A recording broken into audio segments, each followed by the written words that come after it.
കെട്ട മാധ്യമങ്ങൾ പോലും സഞ്ജുവിന്റെ ഫോട്ടോ റിമൂവ് ചെയ്തിട്ട് എന്തുകൊണ്ടാണ് ഇങ്ങനെയുള്ള ഒരു ന്യൂസ് കൊടുത്തെന്നുള്ളതാണ്. നിസ്സാരക്കാരായിട്ടുള്ള ആൾക്കാരല്ല കേട്ടോ സഞ്ജുവിന്റെ ഫോട്ടോ റിമൂവ് ചെയ്തിട്ട് പോസ്റ്റ് വരട്ടത്. കൺഗ്രാറ്റുലേഷൻ പറഞ്ഞ സമയത്ത് 2020 വേൾഡ് കപ്പ് ഫൈനലിൽ നല്ല രീതിയിൽ കളിച്ച ആ ഒരു മത്സരാർത്ഥിയുടെ ഫോട്ടോ റിമൂവ് ആയത് നിങ്ങൾ ആരും അറിഞ്ഞിട്ടില്ല എന്ന് പറയല്ലേ? നിങ്ങൾക്ക് എന്തുകൊണ്ടാണ് സഞ്ജു സാംസണോട് ഇത്രത്തോളം ഹെയ്റ്റ് തോന്നാനുള്ള കാരണം? ഇവിടെ പോസ്റ്റ് ചെയ്യുന്ന ഓരോ സ്ക്രീൻഷോട്ടും ഇന്ത്യൻ മാധ്യമങ്ങളായിട്ടുള്ള ഓരോരുത്തർ റിലീസ് ചെയ്തിട്ടുള്ള പിക്ചറാണ്. അതിലെല്ലാം സഞ്ജു സാംസന്റെ ഫോട്ടോ മനഃപൂർവ്വം AI വെച്ചിട്ട് റിമൂവ് ചെയ്തതാണെന്നുള്ള തെളിവ് സഹിതമാണ് ഞാൻ ഇവിടെ വെക്കുന്നത്. ഒറിജിനൽ പിക്ചർ ആയിട്ടുള്ള ഈ ഒരു പിക്ചറിൽ സഞ്ജുവിന്റെ കാലുണ്ട്, ചെറിയ രീതിയിലുള്ള തലയുണ്ട്. എന്നാൽ ഈ ന്യൂസുകാർ പുറത്തുവിട്ടതും ഇന്ത്യൻ ക്രിക്കറ്റർ ആയിട്ടുള്ള ശുഭ്മാൻ ഗിൽ പുറത്തുവിട്ട ഈ പിക്ചേഴ്സിലൊന്നും സഞ്ജുവിന്റെ ഫോട്ടോ ഇല്ല.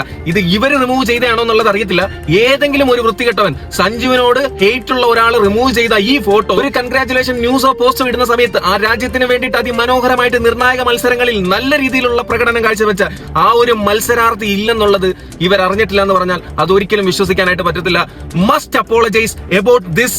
This is not a simple thing. മലയാളികൾ പോലും ഒരുപാട് പേരെ സ്ക്രീൻഷോട്ട് ഒന്നും നിൽക്കുന്നില്ല. ഞാൻ കമന്റ് ചെയ്ത ഒരാളുടെ സ്ക്രീൻഷോട്ട് വെക്കുവാണ്. ഇയാൾ പോലും സഞ്ജുവിനെ റിമൂവ് ചെയ്തിട്ടുള്ള പോസ്റ്റാണ് പോസ്റ്റ് ചെയ്തിരിക്കുന്നത്. തൊട്ടപ്പുറത്ത് സഞ്ജുവിനെ കൺഗ്രാറ്റുലേറ്റ് ചെയ്യുന്ന സാധനങ്ങളൊക്കെ ഉണ്ട്. എല്ലാം കറക്റ്റ് ആണ്. നിങ്ങൾ ശ്രദ്ധിക്കേണ്ടത് നമ്മുടെ ഇന്റർനാഷണൽ ആയിട്ടുള്ള എല്ലാ പ്ലേയേഴ്സും പോസ്റ്റ് ചെയ്തതും ICC എടുത്തിട്ടുള്ള ഫോട്ടോ ആണ്. അതിൽ സഞ്ജു ഇങ്ങനെ തല കാണാത്ത സമയത്തുള്ള ഫോട്ടോ ഒരു പ്ലെയറും പോസ്റ്റ് ചെയ്തിട്ടില്ല. സോ എന്താണ് നിങ്ങളുടെ ഉദ്ദേശം? Please explain in comment box.